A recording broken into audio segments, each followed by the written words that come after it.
Ashama harka fuuni barnoota ajaa'ibaatiin walitti deebinee jira jechuudha. Sitiingii bilbila keessanii sitiingii takka qofa oonii godhachuudhaan jechuudha. Afaan Oromootiin ni barreessitan karaa afaan barbaaddanitti Ingiliffaa, Amaariffaa akkasuma immoo Arabii afaan feetanitti isiniif jijjiirame jechuudha. Sitiingii bilbila keessanii qofa oonii godhattan. Aappii tokkollee isin hin barbaachisu, aappii kana gabbuusu sanbuusu isin hin barbaachisu. Bilbiluma keessan qofa sitiingii takka qofa oonii godhattan jechuudha. Sitiingii bilbila keessanii kana karaa afuriin yoo akka tasaa hin qabaatin karaa afuriin akkamitti akka oonii godhachuu dandeessan isin garsiisa. San qofaa miti afaan sadii nama barreessitanii afaan namni sun isinii barreesses karaa afaan keessanitti jijjiirattanii jechuudha. Afaan dandeessan yoo Oromiffa dandeessan Oromiffatti yoo Amaariffa dandeessan Amaariffa jechuudha. Afaan nama saniitis as jijjiirachuu keessaniin barreessitanii karaa nama sanii erguu jechuudha. Akkamitti akka sirreeffatan isin garsiisa na wajjin tura.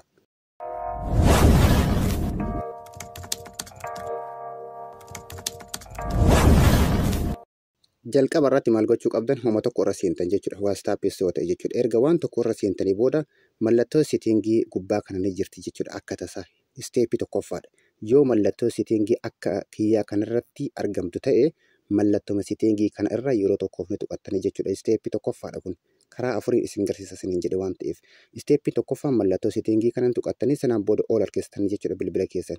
Iddoon kiiboordi jettu kun ni jirti jechuudha. Barreeffama biraatis of biraa haa qabaattu fuuldura isaa iddoon banamtee jirtu akka ni jirti jechuudha. Keessa yoo cufaa jiraate ni bantan haala kana. Yoo banaa hin jiraanne ammoo yoo banaa jiraate ni dhiiftan akkuma kanatti. Yoo cufaa jiraate ni bantan jechuudha. Karaa tokkoffaan karaa kana jechuudha.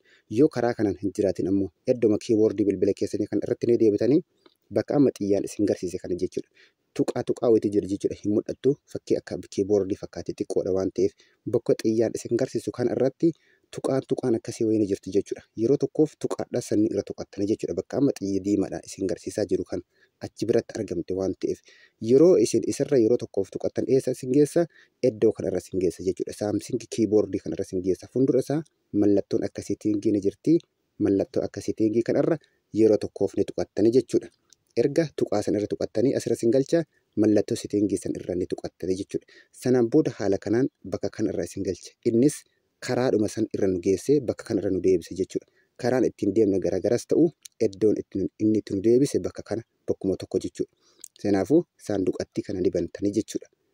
Karaa lammaffaati kun isteeppii lammaffaati. Yoo ammoo isteeppii lammaffaa kun hin jiraatin ta'e hoo maal gochuu qabdanii?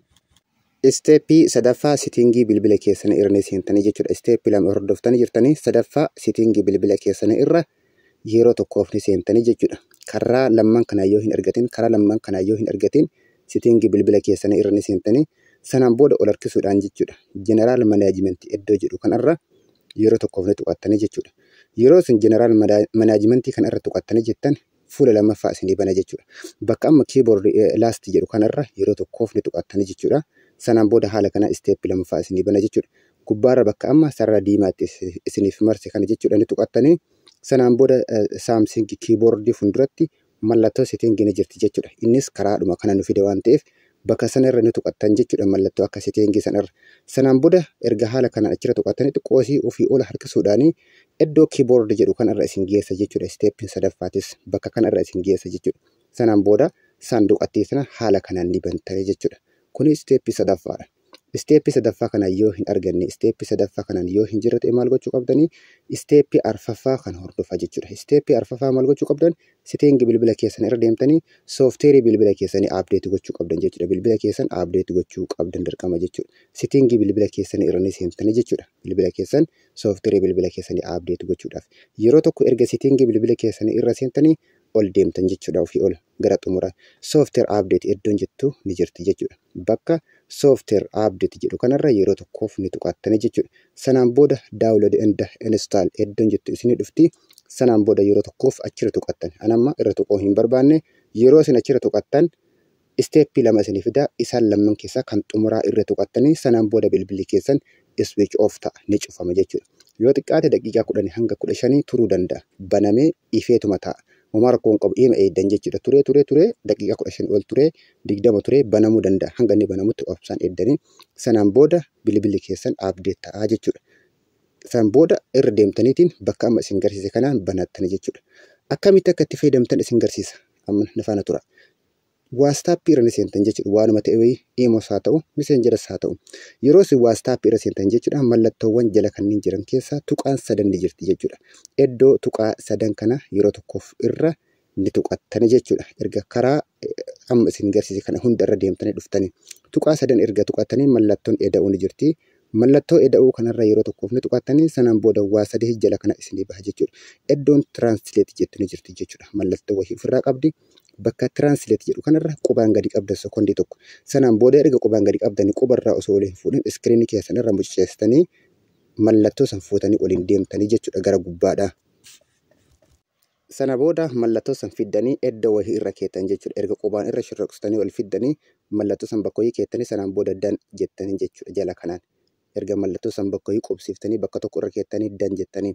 Sanaan booda mallattoo sun dhufee gubbaa kanarratti nuuf bahee jira jechuudha. Mallattoon nuti reef ol baafne sun asirratti on nuuf bahee jira jechuudha. Akkuma mallattoo fakkeenya sitingii yeroo tokkoo fi isiidhuma san irra tuqattan jechuudha. Mallattuma san irra mallattoo ol harkiftanii fiddan san irra yeroo tokkoof ni tuqattan.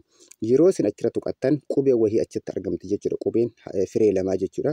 Qubee feete haa taatu bakka san irratti argamti jechuudha. Harka mirgaatiin karaa harka bitaatiin xarafarratti. Yeroo isin qubee san irra tuqattan haala kanaan isinii baasa. Oromoodhaa fi Ingilishii isinii baasa jechuudha. Isiniif haala kanaan baasuu dhabuu danda'a yookiin ammoo aawuti jedhee fa'aa isinii fiduu danda'a. Afaan barbaade irra kaayee afaan Ingilishii ta'uu danda'a. Afaan Arabiffaa jechuudha. Afaan fedhe irra kaayee isinii fiduu danda'a. Duraan waan itti fayyadamaa tureef Oromoo naa fide. Keessan ammoo akka tasaa aawuti jechuu danda'a jechuudha. Yeroo isin jalqaba bakka san seentan akka kanaatti aawuti jechuu danda'a. Iddoma aawuti jettan san irra tuqattanii Oromoo irra kaa'atanii jechuudha. Afaan Oromoo kun afaan ittiin barreessitan. Karaa harka mirgaatiin kan jiru Ingilishiin kun afaan itti hiikamu jechuudha.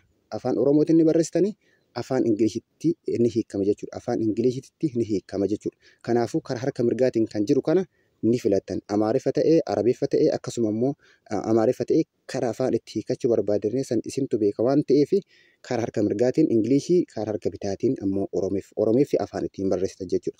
Barreeffama kana eessatti barreessuu qabdan? Bakka lama qabaanninu kara jalaa kana barreessitan jechuudha. Bakka amma xiyyaan isin garsiisaa jiru kanatti afaan keessan baana afaan Oromoo as biratti barreessitan jechuudha. Gubbaa sun ammoo bakka itti hiikamu. Afaan Ingilishii bakka itti hiikamu jechuudha. Isin eessa barreessuu qabdanii jala kana barreeffachuu qabdan jechuudha. Bakka amma xiyyaan isin garsiisu kana jechuudha. Iddoo tekstii jedhu kanarratti bakka kanarratti enter text translate kan jedhu bakka san irratti katabattan jechuudha. Afaan barreessuu barbaaddan san achi katabdan. Inni ammoo gubbaa san irratti isiniif hiika jechuudha. Afaan barbaaddan san jechuudha.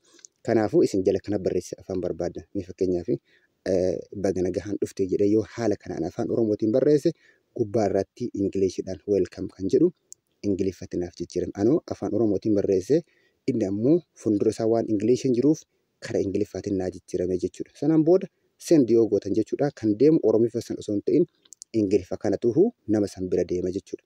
Afaan feetan jechuudha barreeffama dheeraa feetan barreessitanii hojjettan haaluma kanaan isiniif jijjiiramu.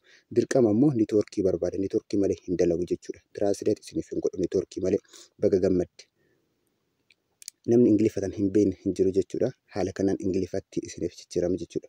Kanaafuyyuu isin gabaabdumatti maal gochuu qabdanii afaan Oromootiin ni barreessitanii inni ammoo karaa afaan Ingilishii, afaan Amaariffaa, afaan Arabiffaatti isiniif jijjiirama jechuudha. Dhiifama hoo jedhee kan fakkeenyaaf afaan Oromootti itti barreesse afaan Oromootiin yoo dhiifama jettan soorii kan jedhu afaan Ingiliishiitiin gubbaa irratti bahaa jechuudha. Walii galaa misin jaaladha. Afaan Ingiliishiitiin I love you namni tana wallaale hin jiru jechuudha. Barreeffama kamiinuu gabaabseetuma isin garsiisuudhaaf malee barreeffama kamiinuu jechuudha. Haaluma kanaan itti fayyadamtanii jechuudha. Yoo jijjiirachuu barbaadan immoo Ingilishii kan irratti tuqxanii afaan biraatti jijjiirattan jechuudha. Amma afaan nama sanii hiikachuudhaaf isin barbaachisu maalidha? Walakkama san afaan lamaan jidduu walakkaa xiyyattiisan ni tuqattan jechuudha. Walli milissitan Oromiffa karaa harka mirgaa, Ingilishii karaa harka bitaa. Amma Oromii fi mirga irratti deebi'ee jira, Ingilishiin bitaa irratti deebi'ee jira jechuudha. Jidduma san xiyya san tuqxaniiti afaanuma wal milissitan jechuudha. Afaan nama sanii fakkeenyaaf yoo Ingiliffa ta'e Ingiliffuma san wal milissitan jechuudha. Mirga deebiftanii san bitaa deebistan. Fakkeenyaaf afaan kun afaan namni sun naa barreessu yoo ta'e Ingilishiidha waan ta'eef yeroo tokko qubaan irra gadi qabaattan jechuudha. Koppii gootan barreeffama nama sanii. Amma waatsaappii keessa jira waan ta'eef yeroo tokko qubaan irra gadi qabee sanaan booda iddoo koppii ni jirti waan ta'eef tuqaa sadan yookiin ammoo iddoon koppii addumattuu ni argamti irra tuquudhaan koppii godha jechuudha. barreeffama namni sun asnaaf barreesse jechuudha. Afaan nama sanii maal gochuu qabaa? Afaan Oromootiin deeffachuu barbaachisa waan ta'eef. Kanaafuu yeroo achi koppii as gootan barreeffamichi sun kan koppii ta'e sun asitti argama jechuudha kun jala kanatti. Eessarra peesti gootanii jala kanarratti gubbaa osoo hin ta'in jala kanarratti barreeffama san peesti gootanii jechuudha. Bakka amma xiyyaan isin garsiisu kana barreeffama san irra yeroo isin tuqatan peesti ta'a jechuudha. Ingiliishiin sun akka kanatti afaan Oromootti deebifama jechuudha. Ingiliffi karaa harka mirgaa bitaa, Oromoon ammoo karaa harka mirgaa jechuudha. Harka mirgaa irratti gaafa deebi'e kan itti hiikamu jechuudha. Afaan gara harka mirgaa jiru afaan itti hiikamu, kan bitaa ammoo afaan ittiin barreeffamu jechuudha. Oromeeffatti naaf deebi'ee jira jechuudha. Akkuma argitan kana jechuudha. Afaan feetan nama sanii tiraansleetii barreeffama san tiraansleetii gootanii afaan keessanii jijjiiratanii erga yaada nama sanii hubattanii booda Ingiliffaa fi Oromeeffa wal mileessitanii sanaan booda yaada keessa itti fuuftanii barreessitanii jechuudha. Fakkeenyaaf amma afaan Ingiliishiitiin jechuudha. Afaan Ingiliishiitiin waan fedhe jedhee yoo barreesse jechuudha. Afaan Oromootiin naa deebi'a jechuudha. Thank you my brother kan jedhu afaan Ingiliishiitiin yoo barreesse gubbarratti maal jedhaa afaan Oromootiin galatoomi obboleessa koo kan jedhu tiraansleet ta'e jechuudha. Walumaa galatti afaan harka mirgaatti argamu. Afaan karaa harka mirgaatti argamu afaan itti hiikamu jechuudha. Yoo xiyya deebisee wal milisu hoo Ingiliffi gubbaa ol baha, Oromeeffi jalaa gadi bu'a jechuudha. Ingiliffi gubbaa yoo ol baase thank you my brother jedha. Ammoo Ingiliffa yoo jala gad deebisee Oromeeffa gubbaa ol deebise galatoomi obboleessa koo jedha jechuudha. Haala kanaan barreeffattanii jechuudha. Baay'ee salphaadha. Isiniif galee jira jedhee tayyaada waan isin dhiphisu hin qabu. Yoo isiniif hin galle gaafii gaafattan. Afaan biraattis yoo jijjiirachuu barbaaddan fuulduruma san jechuudha. Afaanuma san irra gattu qaxxanii afaan harka mirgaatti argamu san jechuudha. Afaan itti hiikkachuu barbaadan sun fakkeenyaaf Amaariffa yoo ta'e Amaariffa irra kaa'attanii akkasuma immoo Arabiffa yoo ta'e Arabiffa irra kaa'attanii fakkeenyaaf amma ani Arabiffa irra kaa'ee jira. Arabiffa irra kaa'ee akkam jirta jedhee yeroo ani barreesse karaa afaan ani irra kaa'ee sanitti naaf jijjiirama jechuudha. Fakkeenyaaf amma Arabiffannaaf jijjiiramee jira. Afaan Arabiffaa irra kaahamee jira jechuudha. Kan ani barreessin afaan Oromooti. Inni ammoo itti jijjiirame Arabiffa jechuudha.